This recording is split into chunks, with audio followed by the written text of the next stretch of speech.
Vale, pues buenas tardes a todos.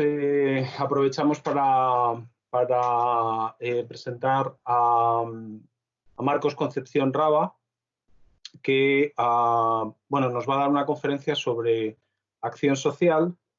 En primer lugar, pues me gustaría agradecerle su participación. Es un experto en el campo de la acción social, no solamente porque lleva muchísimos años trabajando, sino que además, bueno, pues en lo que ha sido toda su vida, toda su trayectoria, ha estado vinculado desde básicamente su nacimiento, ya que sus padres pues, también estaban muy vinculados a la acción social, eh, y luego ya ha decidido que sea su vida la acción social.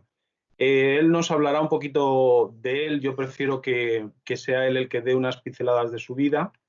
En primer lugar, me gustaría decir sobre todo que él ha participado no solamente en diversas organizaciones, no solamente sin ánimo de lucro, organizaciones ya desde su juventud, como que ha dedicado parte de su vida a la convivencia en su etapa en Brasil, siempre intentando mejorar la sociedad en general.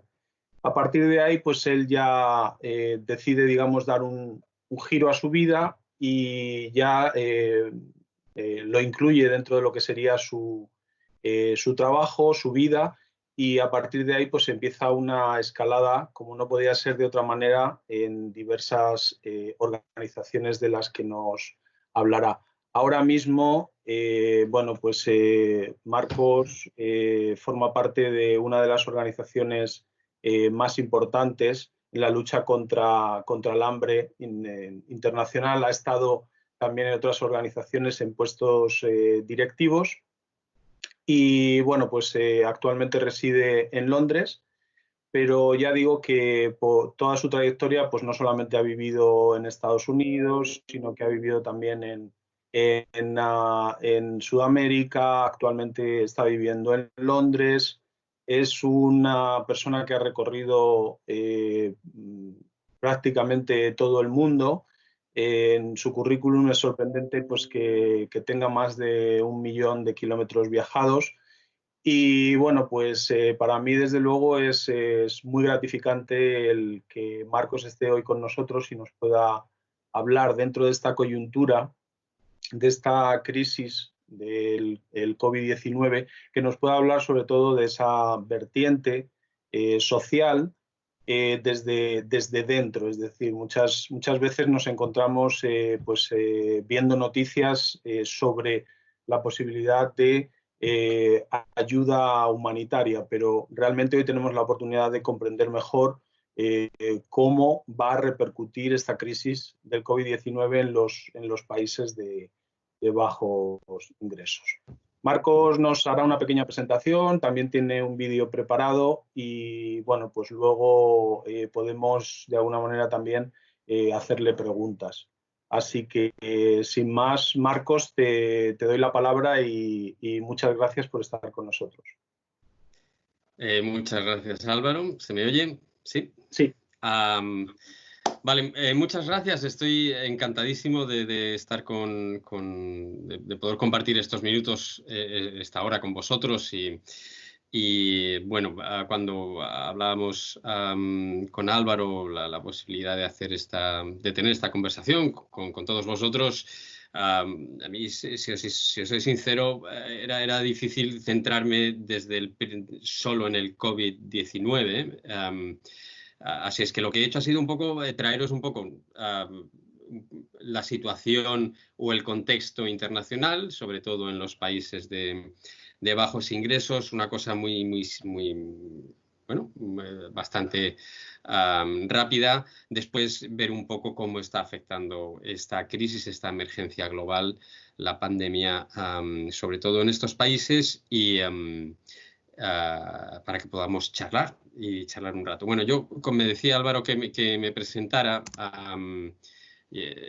a ver si, sí, como os decía, trabajo en acción contra el hambre en la oficina internacional aquí en Londres. Esa es mi foto a la derecha ahora, hoy por hoy. Y en la izquierda, como decía Álvaro, os quería contar un poco mi pequeña historia para que también nos ayude a contextualizar la realidad. Este soy yo hace 20 años a la izquierda, como os decía Álvaro, en Brasil, en la selva amazónica, en el norte del Mato Grosso, que en aquella época, cuando yo tenía 20 años, era una zona aislada, completamente aislada.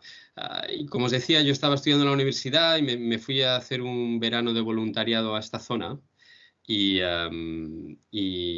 bueno, después de 3 meses, y como yo ya había estudiado en Estados Unidos y podía manejarme en inglés, y en aquel momento se estaba aprobando unos proyectos con la Unión Europea, que lógicamente eran todos en inglés, pues me pidieron que les echara una mano. Decidí cortar en ese momento la universidad para volver a echarles una mano durante un año. Trabajando como enlace para la oficina de la Unión Europea y las ONGs que estaban apoyando ese proyecto. Y lo que pasa es que después de ese año fueron otros 2 años más en esa zona, como os digo, en la Amazonia. Después me cambié de proyecto a otra zona, a Río de Janeiro, a la favela. Y así ya empezó mi carrera profesional, acabé estudiando en la universidad a distancia, ese tipo de cosas, ¿no? Como os decía Álvaro. Pero me interesaba contaros esa pequeña historia al principio para entender también un poco cuál es el contexto, que infelizmente, después de todos estos años, sigue en una situación muy similar, ¿no? Aquel proyecto, como veis, esa es la primera escuela a la que yo empecé a dar clases. Si lo podéis llamar una escuela, ¿verdad? El proyecto consistía en construir 24 escuelas rurales, porque en esa zona, para que os hagáis una idea, era tan grande, en la zona en la que nosotros trabajábamos, que era la región que pertenecía a solo 2 municipios, era tan grande como 1/3 de España, ¿vale? Y nuestro trabajo era abrir 24 escuelas rurales, ¿no? Mi trabajo era de logista, sobre todo, aparte de apoyo escolar. Y en ese trabajo logista, a mí lo que se me pedía, aparte de la conexión con el financiador, en este caso, que era la Unión Europea, era el que no faltaran recursos en los proyectos, ¿no? En las 24 escuelas que estábamos construyendo y abriendo, ¿no? Total que, para que os hagáis una idea, hubo un momento en el que en una de las aldeas donde trabajábamos, donde os podréis imaginar que había un porcentaje altísimo de desnutrición severa entre los niños más pequeños y los recién nacidos, bueno, apareció una gripe fuerte y con diarrea y en 5 días se murieron 7 niños. ¿Vale? 7 niños muy pequeñitos, de menos de 3 años, ¿no? Eso, como os podéis imaginar, para mí fue un shock tremendo. Y son estas cosas que se te quedan en la mochila. Os cuento esto porque probablemente, y después con los años, esta pequeña anécdota, bueno, que muera un niño nunca es una anécdota, probablemente supuso la decisión que después tomé para dedicarme profesionalmente a este trabajo. Como os digo, después me mudé a Río de Janeiro a trabajar en la favela, en una favela que, para que os hagáis una idea, son estos barrios de chabolas. Bueno, pues era una de las pequeñitas, solo vivían 100.000 personas. Para que os hagáis una idea, habíamos, con otro proyecto de la Unión Europea, se supone que nos tenía que llegar un laboratorio médico entero, pero infelizmente se quedó en la aduana. Esto hizo que desde el proyecto tuviéramos que ponernos a buscar fondos. A partir de ahí es cuando decidí, cuando sentí la necesidad de que se generaran más recursos para los proyectos de cooperación internacional, y ahí es cuando decidí dedicarme a ello profesionalmente. Bueno, después de esta introducción, que me he extendido un poquito más porque quería que fuerais conscientes de muchas veces las situaciones que vivimos en los proyectos de cooperación internacional, ¿no? En el que al final, por falta muchas veces de recursos, no podemos salvar las vidas de los niños. Pero para que podamos tener esta charla, os voy a pedir a todos, a ver si es posible, que busquéis en vuestro navegador, y así podamos de alguna manera participar todos, busquéis en vuestro navegador o en el móvil bbox.app. Es muy simple y os va a aparecer como este pantallazo. ¿Sí? Os voy a dar un momento para que lo encontréis. Y para que os deis de alta en la reunión.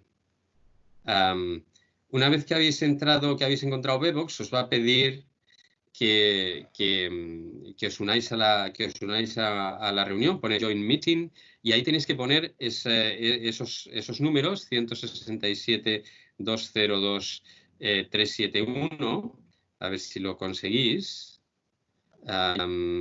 Y ahí os va a aparecer SEC Coloquio 7 de mayo 2020. Espero que lo tengáis todos. Porque de lo... ¿Sí lo tenéis?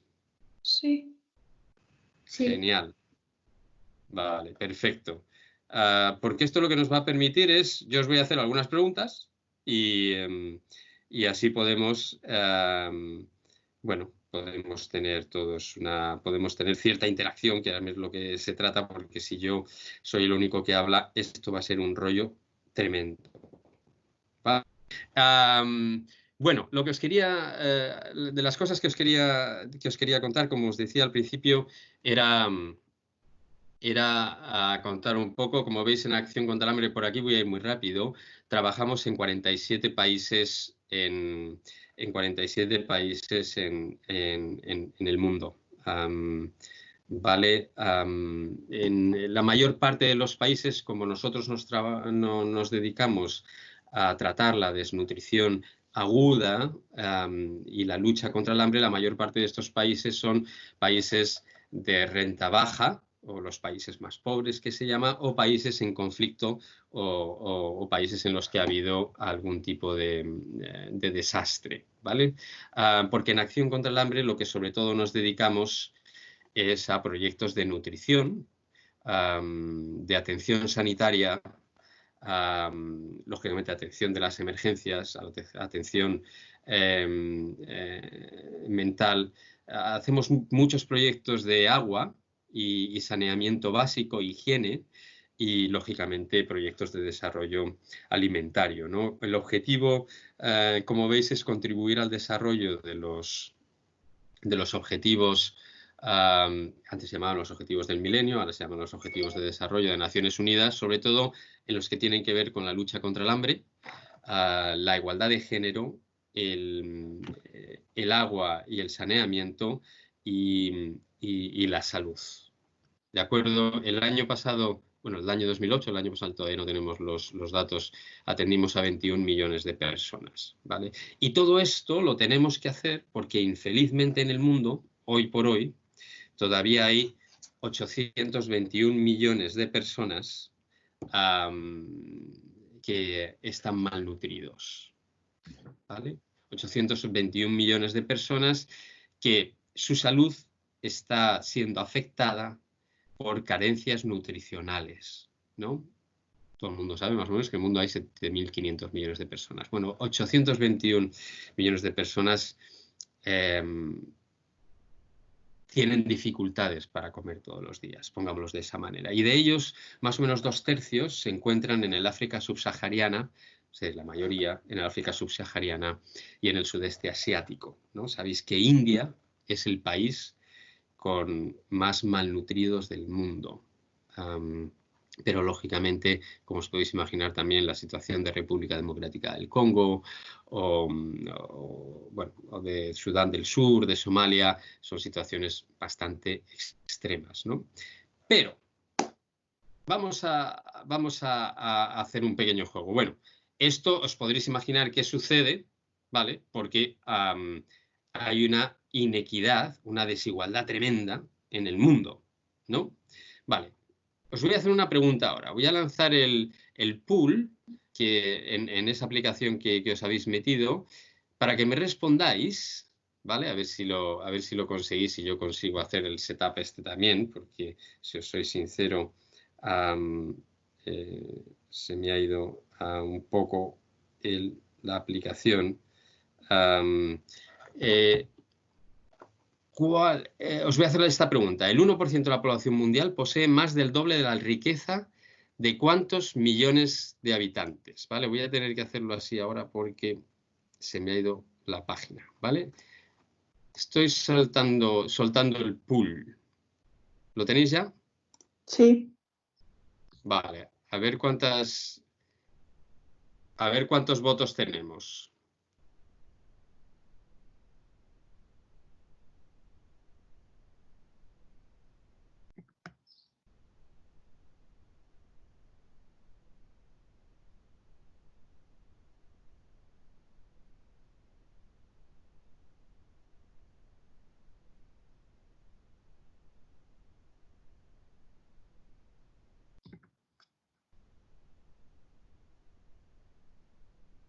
¿Ya ha votado todo el mundo?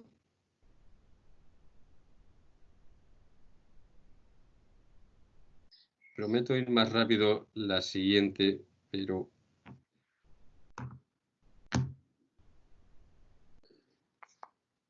Vale. Sí, bueno, la cuestión es... voy a cerrarla ya, ¿vale? Para que podamos seguir. Aunque os parezca sorprendente, efectivamente,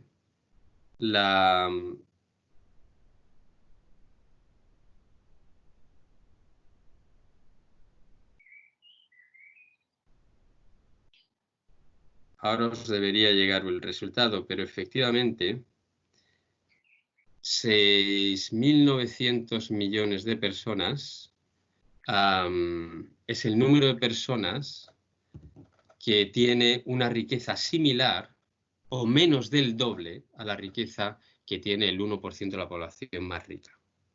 ¿Vale? Es tremendo, la desigualdad en el mundo es tremendo. Para que os hagáis una idea, como veis en el siguiente cuadro, 2.100.000 millonarios en el mundo tienen la misma riqueza que 4.600 millones de personas. ¿Vale? O, por ejemplo, ya no es solo una desigualdad económica, también es una desigualdad de género. Los 22 hombres más ricos del mundo poseen la misma riqueza que todas las mujeres de África juntas. ¿Vale? Estas son cifras tremendas que hacen que, o sea, el mundo es tan desigual que hacen que se generen situaciones tremendas para, en este caso, la mayor parte del mundo. Y os pongo este otro gráfico porque muchas veces decimos, sí, hay muchos millonarios. Lo que he cogido ha sido, fijaros, en un hogar medio en España tiene unos ingresos medios, ¿vale?, de 31.000 euros, ¿vale? Y el tamaño es más o menos 3 personas. Bueno, pues ese hogar medio en España, que no podemos decir que en nuestra concepción es un hogar rico, está entre el 7,8% más rico de la población mundial. ¿Vale? Es increíble, como muchas veces no somos conscientes de la suerte que hemos tenido al haber nacido en un país, como veis ahí en rojo, como veis todos en rojo, en un país de lo que se puede llamar ingreso alto, aunque los países, como veis, de ingresos altos son los países en los que tienen una renta per cápita de unos más de 12.000 dólares, ¿vale? Pero como veis, todos los países en azul son países de ingreso bajo o de ingreso medio bajo. Pero como veis, está todo muy localizado, sobre todo en África y en el sudeste asiático. Esto hace además que la población más pobre se localice definitivamente en esa zona. Conocemos a la población más pobre a aquellos que viven con menos de $2 al día. ¿De acuerdo? Esto hace además que en estos países tengan unos sistemas, por ejemplo, sanitarios, con unos estándares de calidad o con una cobertura pésima. como veis otra vez, nosotros vivimos en la parte del mundo azul, en este caso, donde el sistema sanitario está muy desarrollado, y otra vez en el África subsahariana o en el sudeste asiático tenemos sistemas sanitarios muy precarios. Y esta desigualdad lo que está haciendo además es que desde que los niños nacen estén limitados en su desarrollo. Como veis en esta encuesta que hizo Naciones Unidas, a los nacidos en el año 2000, cogió una muestra de niños nacidos en el año 2000 en países ricos y en países pobres. Como veis, en los países pobres casi el 20% mueren antes de los 20 años, ¿vale? Antes de los, en este caso era los 18 años, ¿vale? Pero es que además solo 3 de cada 100 consiguen llegar a la universidad, ¿vale? Esto hace que, lógicamente, esa desigualdad se acabe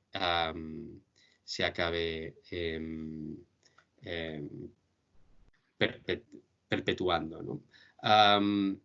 ¿Cómo solucionamos esto?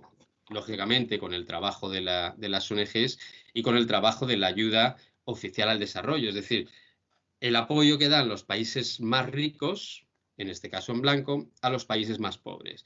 En este caso os estoy poniendo que en el año 2018, como visteis, los países más ricos aportaron a los países pobres unos 165.000 millones de dólares.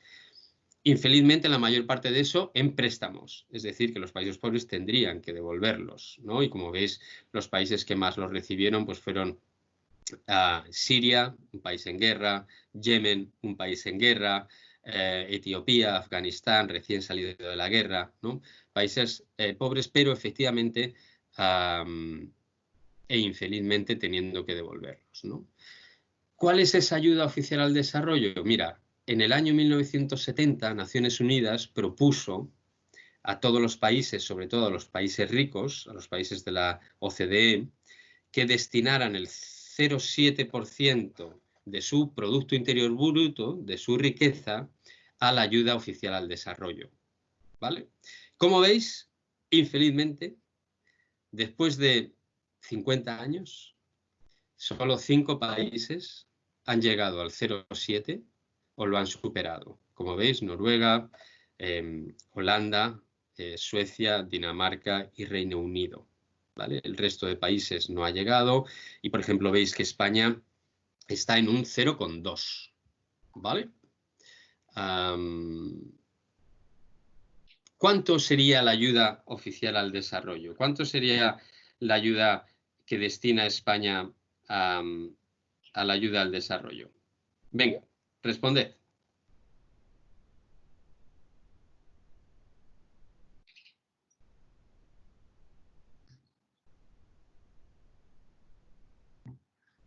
¿Cómo lo veis? Os dejo medio minuto.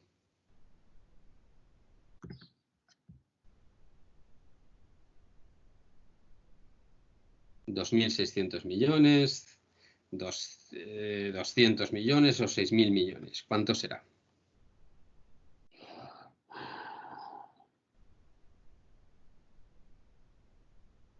Vale, vamos a cerrarlo.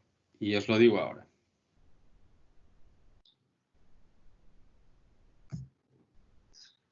Sí, 2.600 millones es la ayuda oficial al desarrollo. Esto supone, ¿vale?, que por persona, por español, se está donando a través del gobierno a los países más pobres $52 al año, ¿vale? Lo que viene siendo, sí, unos 48, 47 euros, ¿no? Y la media de los países donantes es unos $135, ¿vale? Unos 130 euros, ¿no?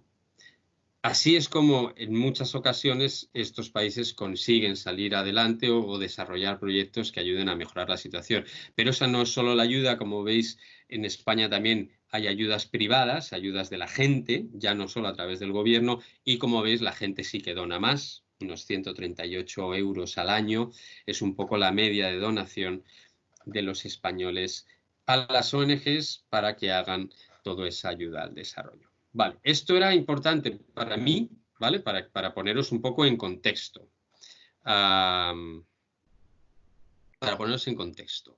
Ahora, ¿cómo está afectándonos la crisis del COVID a estos países? Pues como veis, es una afectación tremenda. Me explico. El COVID-19, como habréis oído, no es una enfermedad que sea tan letal o que mate tanto como ha matado el ébola o otras enfermedades. Como veis, es ese punto naranja. Pero lo que ha pasado con el COVID-19 es que se ha expandido muy rápido y el contagio es tremendo. Para que te puedas contagiar de ébola, por ejemplo, nosotros tuvimos casos en la última crisis, tienes que tener un contacto directo y continuado con el enfermo o con una persona que esté enferma de ébola, ¿no? En este caso, con el COVID, como sabéis, el contagio es rapidísimo, ¿no? Y esto ha hecho que la expansión geográfica sea al final global. Por eso es una pandemia, ¿no? Pero además esto nos ha pillado en un momento de debilidad económica global muy grande. Y además ha afectado a los dos grandes motores económicos a nivel mundial, que son China y Estados Unidos, ¿no? Esto hace que la pandemia del COVID o la crisis del COVID sea tremenda. Primero, por la crisis sanitaria, ¿vale?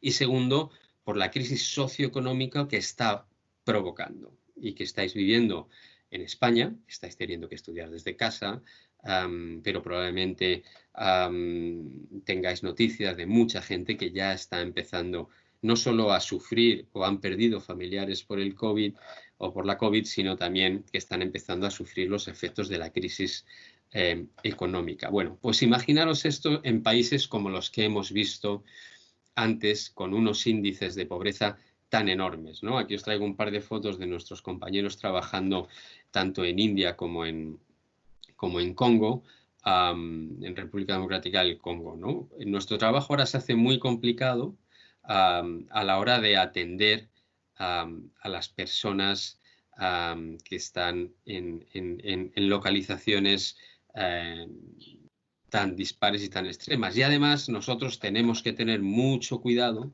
muchísimo cuidado de no contagiar también a las poblaciones y a las comunidades con las que trabajamos, ¿no? Además, nuestro trabajo se hace muy complicado porque nuestro personal sanitario, nuestros nutricionistas, en general, evitan acercarse a la gente con la que trabajamos, ¿vale? Como veis en la foto de la izquierda, nuestro nutricionista en la India estaba enseñándole a la mamá cómo medir el brazo del bebé o del niño pequeño para saber en qué índice de desnutrición se encuentra, ¿no?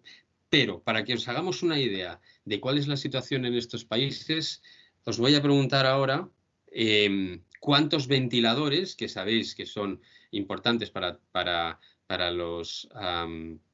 tratar los casos más graves de COVID-19, hay en unidades de cuidado intensivo, por ejemplo, en República Democrática del Congo. 169 en todo el país, 557 en todo el país o solo 5 en todo el país. ¿Qué pensáis?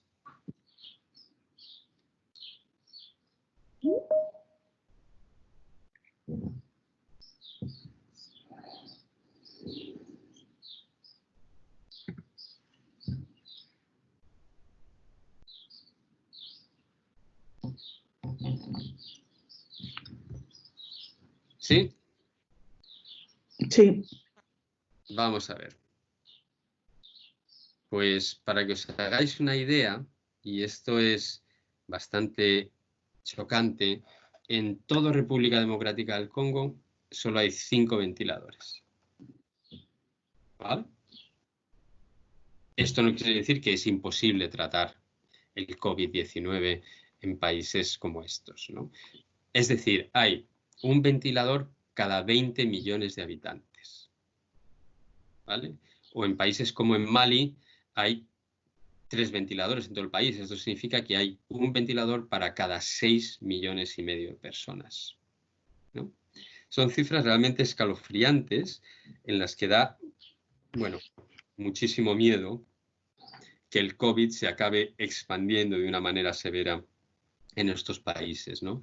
Como veis, la Organización Mundial de la Salud avisa además que para los 43 países más pobres de África, si sumamos las camas que hay en cuidados intensivos en esos países, encontramos solo 5.000 camas, ¿vale? O el otro gran problema que tiene África es que solo el 15% de la población tiene acceso a agua limpia. Y agua limpia para limpiarse y lavarse las manos, ¿no? O en países como en Liberia, el 97% de la población no tiene acceso ni a agua limpia para lavarse las manos ni a jabón, ¿vale?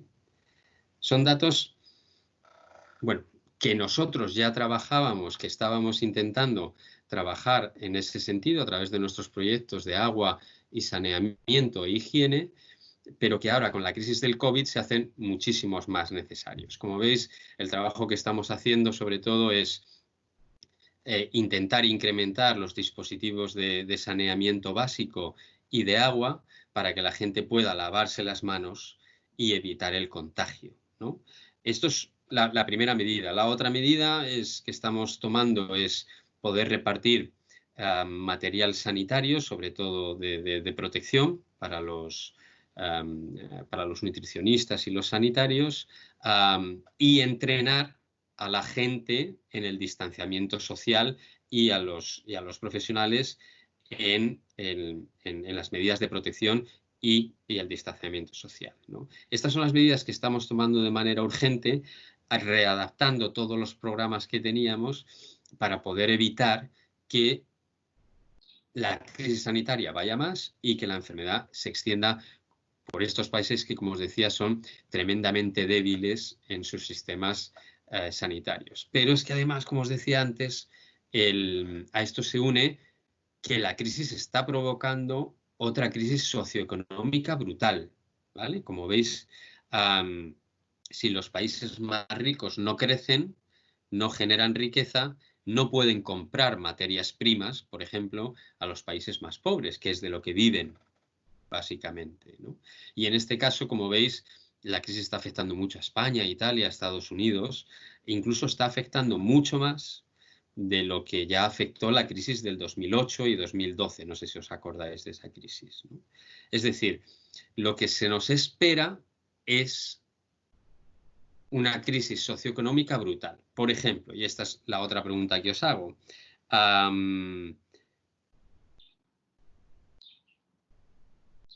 ¿cuántos millones de personas se espera que acaben sufriendo inseguridad alimentaria por la crisis del COVID? Duplicando lo que ya había. Es decir, si lo duplicamos a las personas que estaban en inseguridad alimentaria, llegaremos a los 135 millones, 93 millones o 265. ¿Cómo lo veis?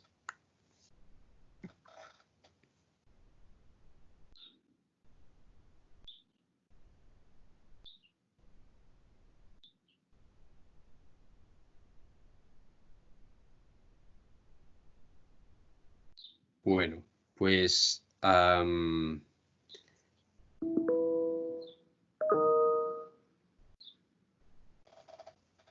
serán 265 millones según la organización, el Programa Mundial para la Alimentación de Naciones Unidas, ¿no?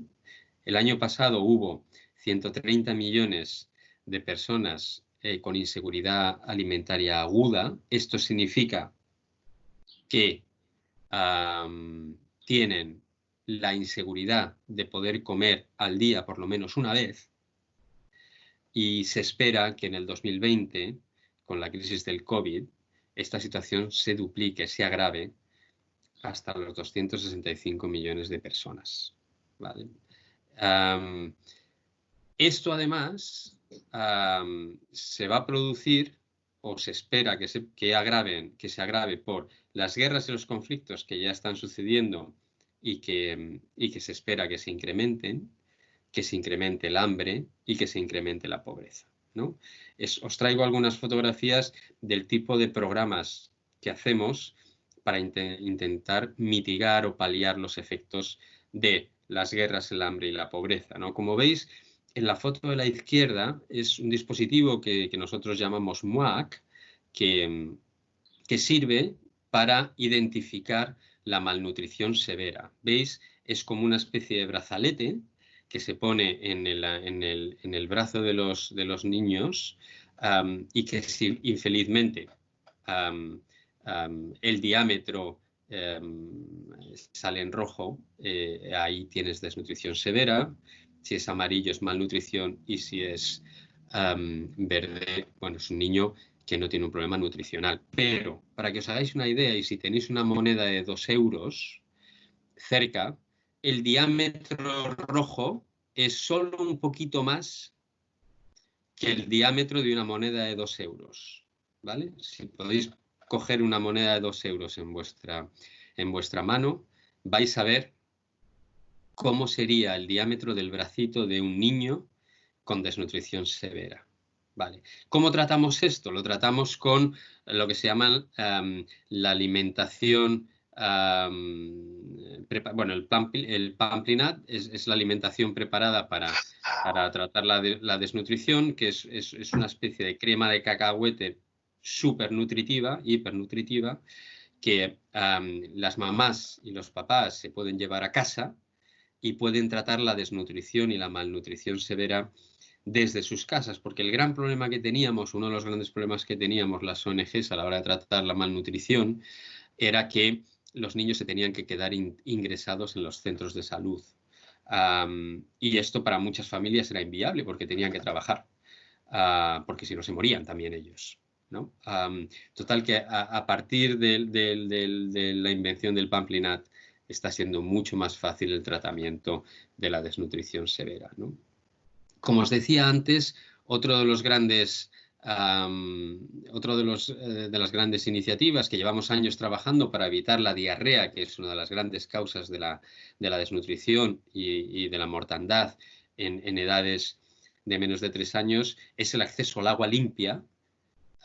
Primero, beber agua sin parásitos que acaben destruyendo tu sistema intestinal, o sea, tu sistema nutricional, pero además también para lavarte las manos, porque sabéis que además culturalmente en muchos de estos países se come con la mano derecha, y si la mano estaba sucia, infelizmente al final acaba provocando enfermedades que acaban provocando diarrea, que acaba provocando desnutrición y acaba provocando la muerte en muchos casos, ¿no? Como os digo, dedicamos muchísimos recursos a poder ofrecer este tipo de agua limpia o construir pozos para que las poblaciones tengan acceso a agua limpia, ¿no? Lógicamente no podemos quedarnos ahí, sino que tenemos que echar una mano a estas comunidades a la hora de poder generar tipos de actividades productivas que les ayuden a sostenerse a lo largo del tiempo, ¿no? A través, pues, por ejemplo, de la pesca, de la agricultura, de la recolección, de la ganadería. Esto es un poco lo que vamos a hacer. Y sobre todo trabajamos en zonas de conflicto. En la izquierda veis el campo de refugiados donde estamos trabajando en Jordania. Infelizmente por la guerra de Siria, bueno, se han tenido que abrir campos de refugiados que, más que un campo de refugiados, como veis, es una especie de cárcel. Y en la derecha también es el otro campo de refugiados en Bangladesh, que infelizmente por la guerra de Yemen también hay en este campo de refugiados, para que os hagáis una idea, hay más de 1 millón de personas, ¿no? Y trabajando con otras ONGs, pero en base también a los mismos proyectos, ¿no? Como os decía, para las Naciones Unidas calcula que para evitar o para intentar atender los efectos de la crisis del COVID-19, que sobre todo están provocando los conflictos que están en activo y que se van a generar las situaciones de hambruna que ya existen o el incremento de la pobreza, se necesitarían solo 90.000 millones de dólares, que para que os hagáis una idea, es solo el 1% de lo que los gobiernos europeos y norteamericanos están destinando al estímulo de su economía. ¿De acuerdo? Os quería traer porque además yo hablo demasiado, os quería traer un pequeño vídeo de la directora país, de Jennifer, de la directora país que tenemos en Pakistán, para que os cuente ella de primera mano cuál es la situación allí, para que un poco os sacáis a la idea de cuál es la situación del COVID. Voy a ver si se escucha bien y si lo conseguís ver bien. Continue if they're not able to sell their wares. It's not just that those farmers will be affected, it will be the whole country's food industry.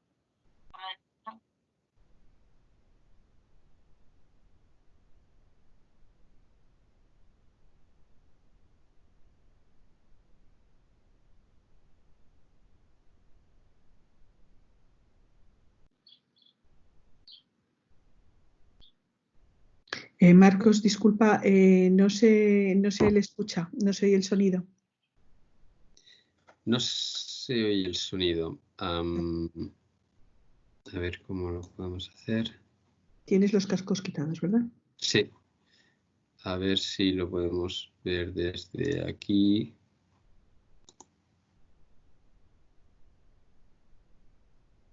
Desde la... ahora? No. No, desde la web es desde donde nos funcionaba, ¿te acuerdas? Sí. Si pones el enlace directo a la web.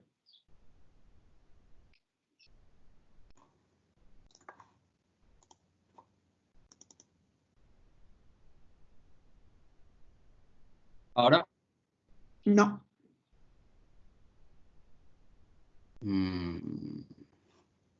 Si tienes el enlace y está colgado en internet, si lo abres desde ahí, es posible que esté. Este no, este lo había descargado y no tengo el enlace, ¿eh? Ajá. ¿Cómo es posible que no se oiga ahora? Que no se oiga. Voy a... ¿Cómo puedo hacer esto? ¿Cómo puedo hacerlo?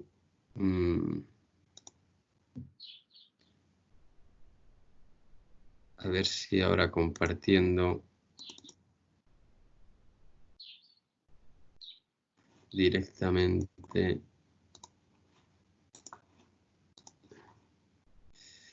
Perdonad. Es lo que tiene el directo. Sí. Y el estarse moviendo por el mundo. En el fondo nos estamos moviendo ahora mismo por todo el mundo. Nos estás enseñando datos de todas partes. A ver ahora.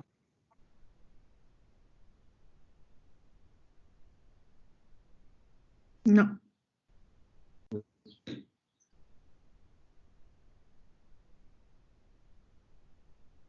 Tienes el audio al alto, lo más alto posible, ¿verdad? Del Sí. vídeo. A la Sí. esquina izquierda del Sí. vídeo. Ahí. Sí. Sí, vale. Bueno, pues. Bueno, infelizmente. Bueno, os puedo pasar el vídeo, pero bueno. Bueno, una pena porque era un mensaje bonito. Bueno, eso era todo.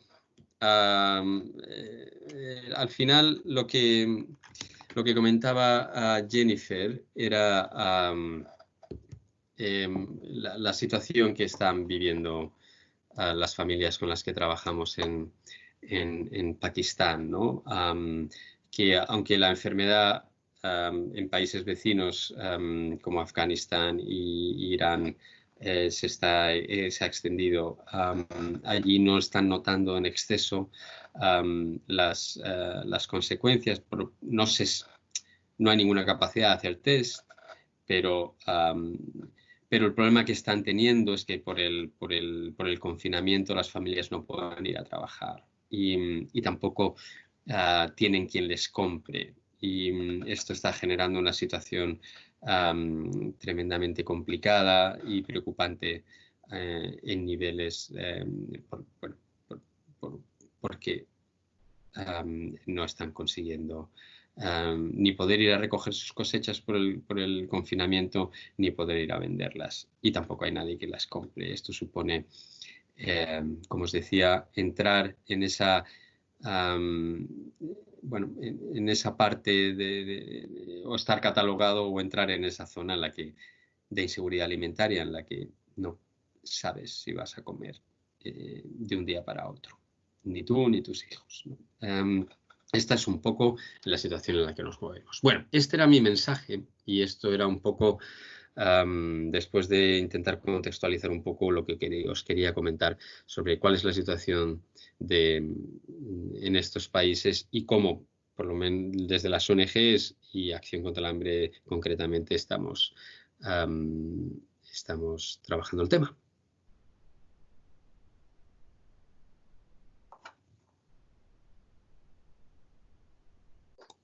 Bueno, Marcos, pues muchas gracias por la cantidad de información que nos has dado y la verdad es que, bueno, pues yo creo que sí que hay que reflexionar sobre todo pues, no solamente lo que ha supuesto como crisis, sino lo que va a suponer como reactivación, ¿no? Es decir, no solamente es un problema que existe ahora, sino que posiblemente durante mucho tiempo vamos a tener que estar conviviendo con efectos secundarios del COVID-19. A mí sí que me gustaría, pues un poco para empezar el tema de las preguntas, yo te llevo siguiendo, como sabes, por mucho tiempo y siempre, pues, siempre que tengo oportunidad de hablar contigo, pues hablamos en momentos concretos del tema de la evolución, ¿no? A mí me gustaría que nos hablaras sobre todo de todos estos años que has estado dedicado a la acción social y desde la perspectiva internacional, o sea, tú has visto que la evolución del ser humano, de la sociedad, de la pobreza, se ha ido incrementando o de alguna manera este concepto de globalización que últimamente se habla mucho ha ayudado a los países del tercer mundo? Mira, bueno, eso es una pregunta muy complicada, porque sí que es verdad que hay indicadores, digámoslo, pongámoslo así, hay indicadores para todos los gustos. Entonces, probablemente alguien que fuera más pesimista te podría responder que la globalización, bueno, lo único que está haciendo es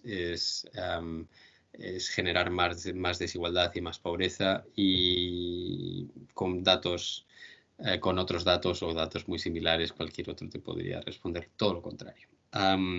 Lo que yo sí que veo es que gracias a la globalización se están generando más oportunidades para los países empobrecidos.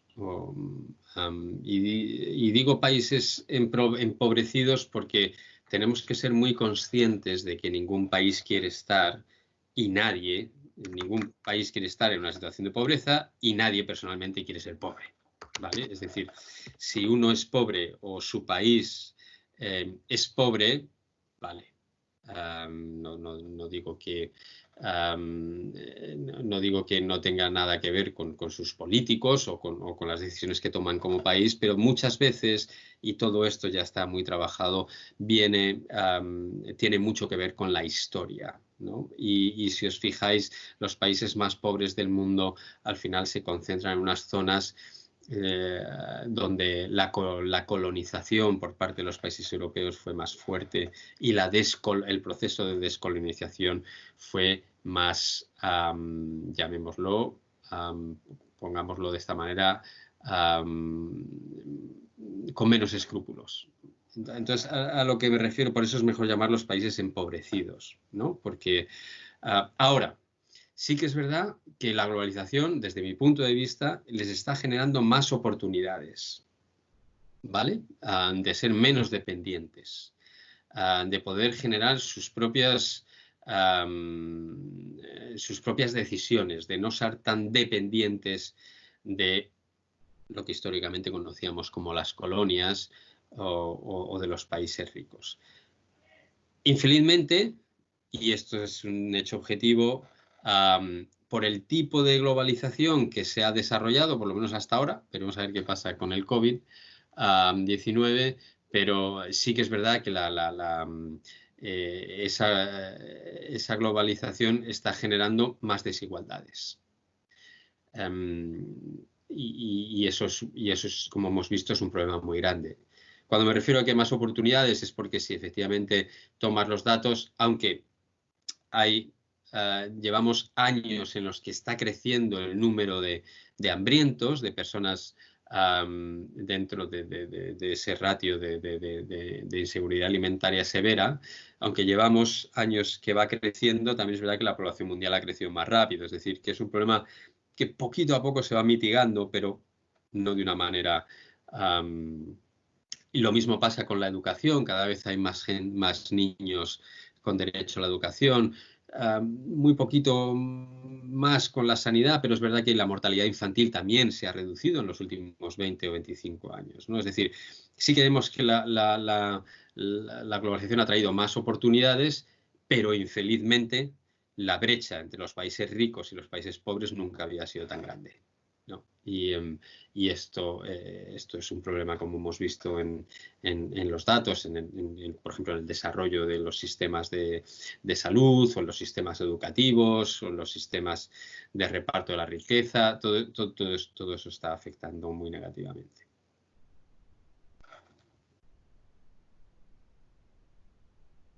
Muchas gracias. Pues no sé si hay alguien que quiera hacer alguna pregunta o que se tenga que aclarar algún punto de los que has comentado, pues yo creo que es el momento. Tenemos todavía unos 10 minutitos para respuestas antes de que vuelvas a tu labor. Y bueno, mientras se van preguntando o pensando alguna otra pregunta, a mí sí que me gustaría que nos hablaras de lo que es el cuarto mundo, o sea, la pobreza dentro de las ciudades ricas, como puede ser, por ejemplo, Londres o Nueva York, ¿no?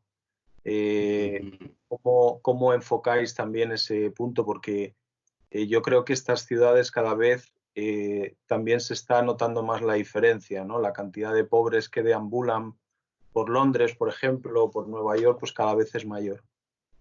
Es una realidad, ¿no? Probablemente son ciudades que todos los que estamos aquí hayáis visitado, ¿no? Es lo que hablábamos, lo que intentaba comentarte antes, es el tema de la desigualdad, ¿no? Y por ejemplo, crisis como esta de la COVID-19 lo ponen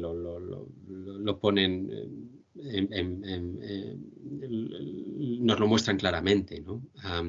Fijaros en la afectación que está teniendo Estados Unidos, ¿no? Es enorme.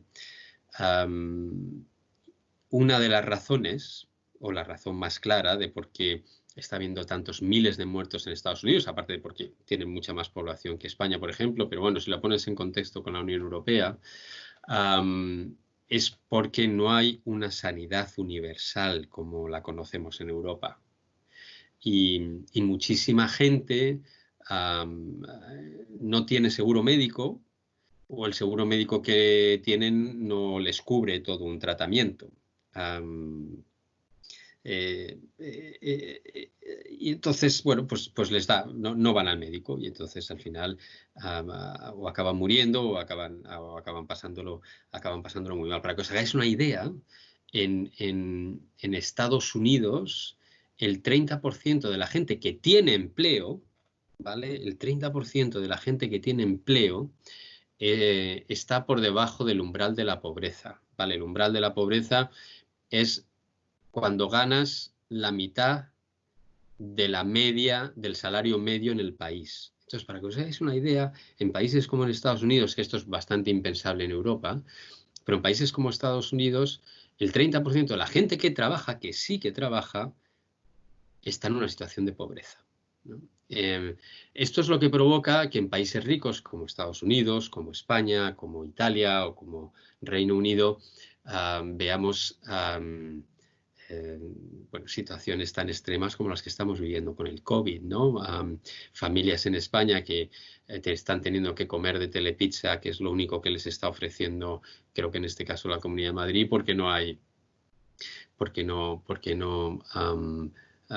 no tienen que comer, o por ejemplo, yo aquí en Reino Unido, nosotros acabamos de abrir otro programa aquí en Reino Unido, que nunca habíamos tenido un programa para atender a los niños con desnutrición también, ¿no? Familias que no tienen que comer, ¿no? Entonces, son situaciones tremendas, mucho más tremendas porque somos países muy ricos. Esto es una cuestión de inequidad, es una cuestión de políticas sociales, ¿no?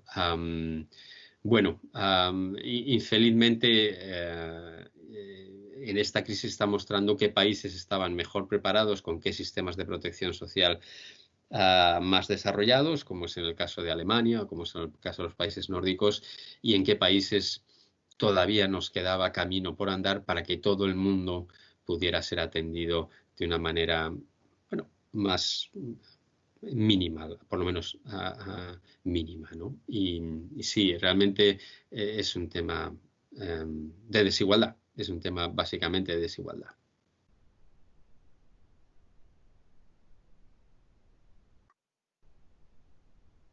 Bueno, pues no sé si hay alguna pregunta que te quiera hacer alguna de las personas que ha estado siguiendo la charla. Sí, yo soy Paula. Hola. Estabas mencionando antes que, bueno, que creo que tu organización trabajaba en campos de refugiados y quería saber que cómo suministráis los víveres pues en zonas de conflicto, porque yo entiendo que debe ser bastante peligroso y pues probablemente a lo mejor yo es lo que pienso, que no llegarán ni la mitad de las cosas, supongo, ¿no? O sí que llegan o cómo.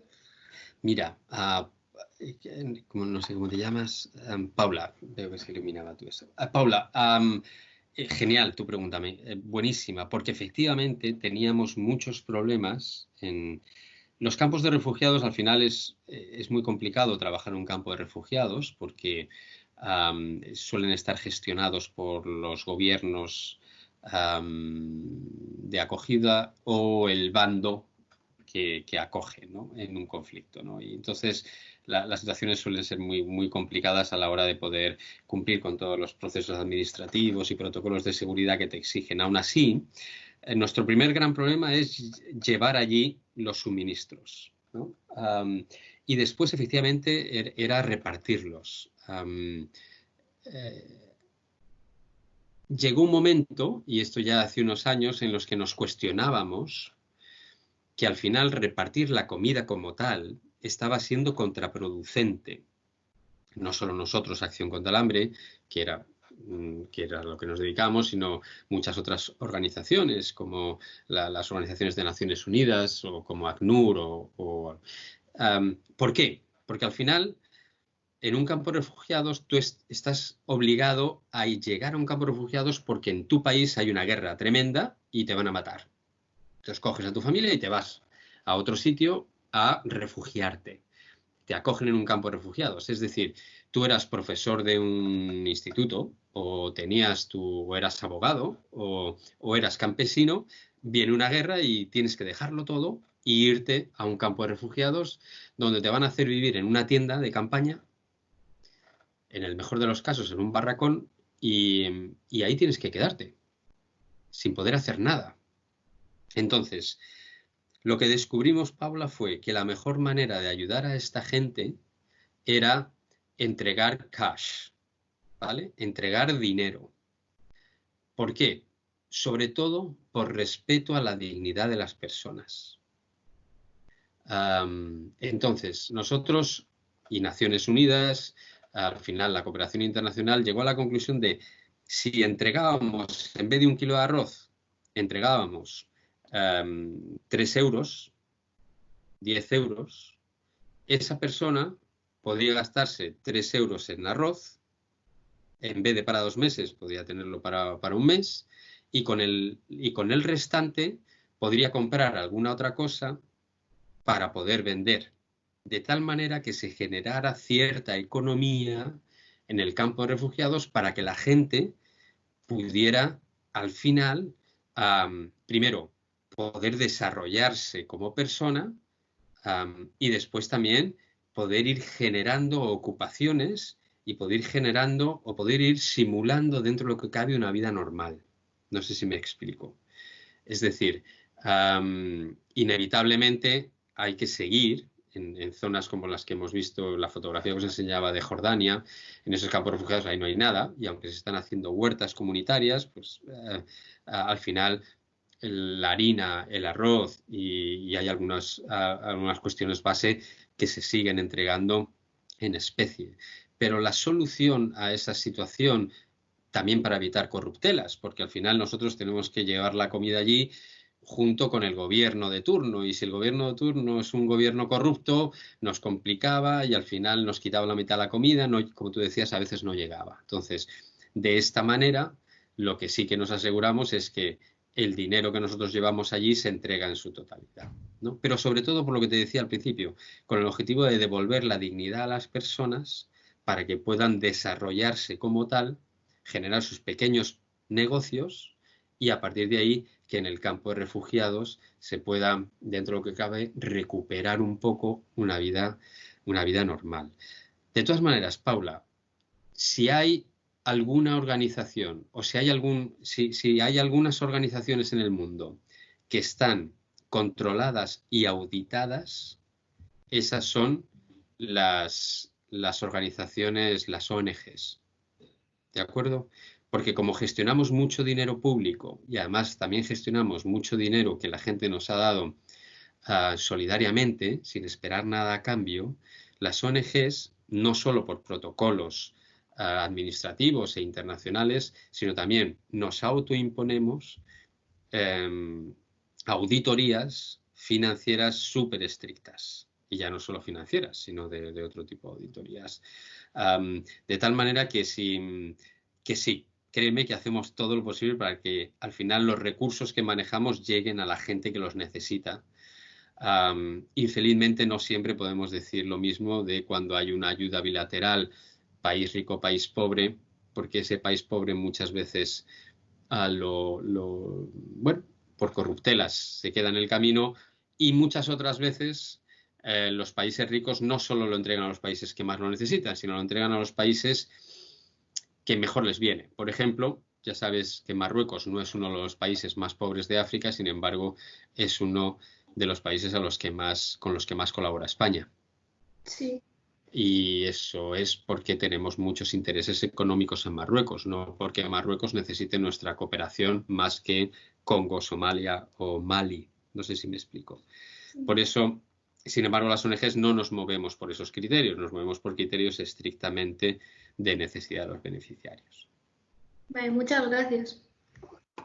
Marcos, me llega una pregunta de una alumna que dice que actualmente debido al COVID-19 podemos también percibir un nuevo tipo de desigualdad causada por la desigualdad en la tecnología, ¿vale? Que es un tema también muy interesante, la tecnología digital, ya que hay quienes pueden trabajar desde casa y aquellos que no pueden por falta de recursos e inclusive por falta de conocimiento. Y en países como India esta desigualdad es aún más extrema.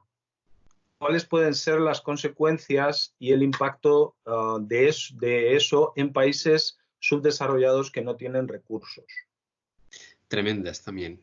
Y creo que has puesto un ejemplo clave, ¿no? Que es países de renta media baja, como es India, pero como os decía al principio, donde hay más millones de desnutridos y malnutridos en el mundo, que efectivamente no hay sistemas de protección. A ver, yo sé que estaréis escuchando, porque aquí en Reino Unido pasa lo mismo, las noticias están todo el día bombardeando que si Reino Unido es un desastre o que si España es un desastre, pero al final la gente está cobrando las ayudas del gobierno, la gente que no puede trabajar. ¿no? Infelizmente esto en países como India no existe. No hay ayuda del gobierno. Te dicen que te quedes en casa y ahí te quedas. Entonces, si tú... y lo mismo pasa con los niños. Si no pueden, te dicen que te quedes en casa y si no hay clases online, pues no hay clases online. Esos niños han perdido todo un año o medio año de clase, ¿no? Como bien dice Manuela, la brecha digital, también el COVID la está poniendo de relieve, va a generar, por la falta de los sistemas de protección social y por el coste de oportunidad que supone no poder ir a la escuela, no poder conectar y hacer teletrabajo, ese coste de oportunidad va a pasar factura de una manera muy clara, sobre todo en países de renta media y renta media baja y bueno, está sucediendo también en países desarrollados como los nuestros, como en Reino Unido, como en España o Estados Unidos, donde hay millones de familias que no tienen cómo hacerlo. Por ejemplo, en Reino Unido sí que se ha tomado y os cuento lo que está pasando aquí. En Londres se ha tomado una decisión que yo creo que es muy sabia y todavía no entiendo por qué no se puede tomar en España o en Italia. Aquí los colegios han seguido abiertos solo para los niños hijos de sanitarios y personal esencial, y después también para los niños que tenían la beca comedor, para que puedan seguir teniendo sus 2 comidas al día, ¿no?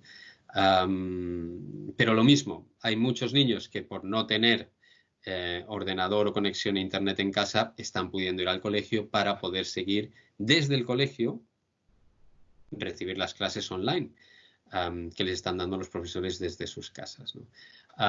Creo que sí, Manuela, tienes toda la razón. Y eso es uno de los grandes peligros y ahí es donde se ve también que ha habido muy pocas políticas públicas de protección relacionadas con la tecnología. Pero bueno, la buena noticia es que también nos está mostrando las capacidades que podemos tener como sociedad a través de la tecnología.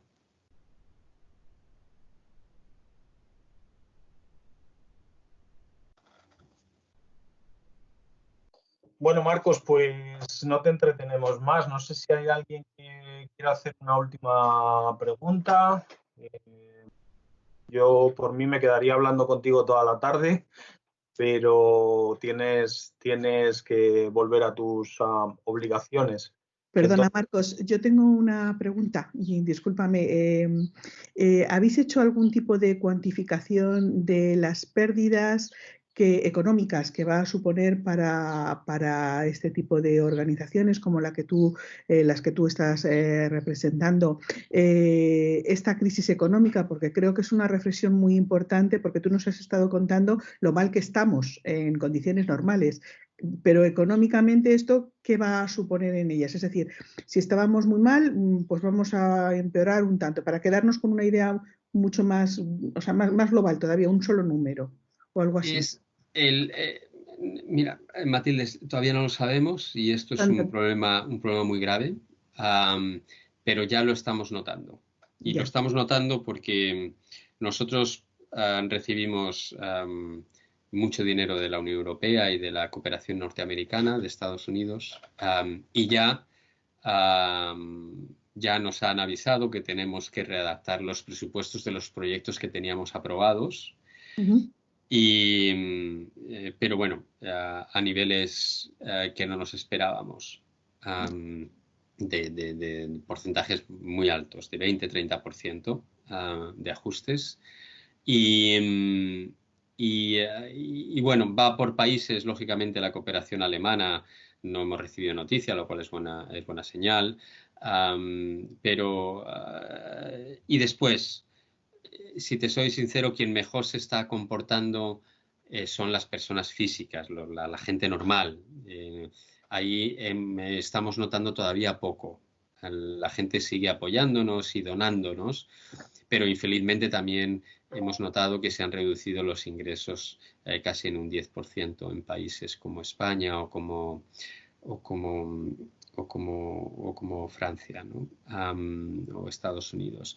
Es un tema que me encantaría poder tenerlo claro y responderte, y sobre todo tenerlo claro por todos mis compañeros porque somos 8.000 trabajadores en Acción contra el Hambre y como decía, atendiendo a 21 millones de personas todos los años y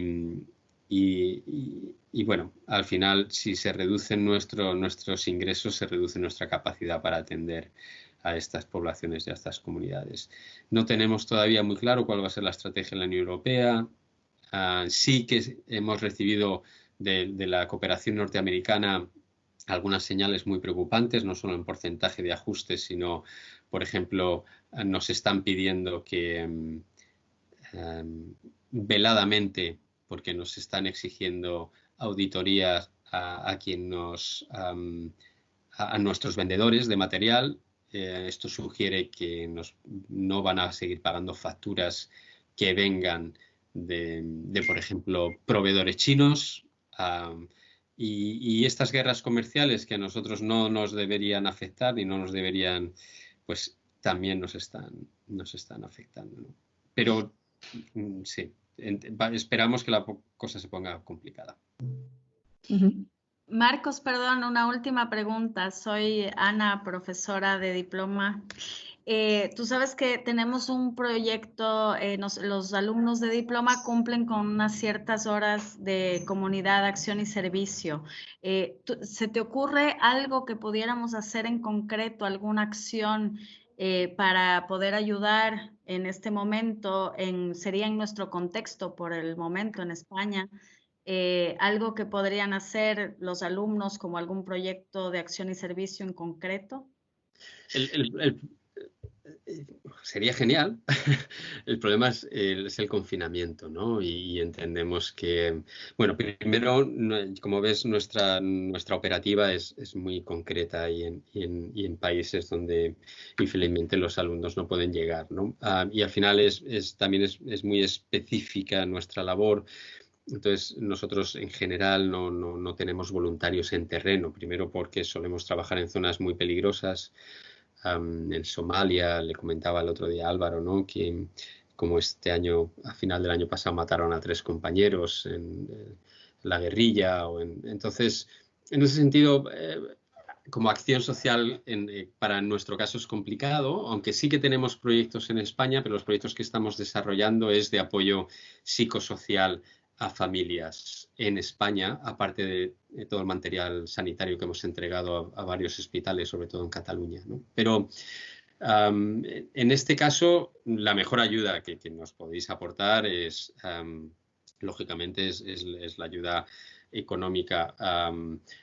Sí que es verdad que nosotros, para las edades más tempranas en el instituto y en los colegios, sí que teníamos un proyecto que era muy bonito, que era las carreras contra el hambre, ¿no? Que era como un challenge para que con todo un proceso de sensibilización sobre el hambre y la malnutrición y después como un proyecto de una carrera, un reto de correr para apoyar a la organización. Pero eso ahora lo tenemos un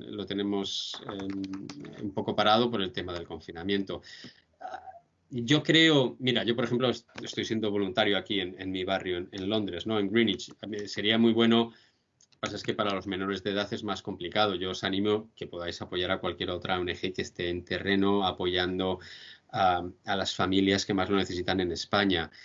Si no, y lo hago créeme, con mucha humildad, porque no era el objetivo de esta conversación, pero también cualquier ayuda o donación que podáis hacer a Acción contra el Hambre siempre será bienvenida, porque, como os decía, al final es un proyecto, como le comentaba ahora Matilde, que va a sufrir, porque la financiación internacional cada vez con esta crisis va a ser menor o ya se está notando que es menor. Ok, gracias.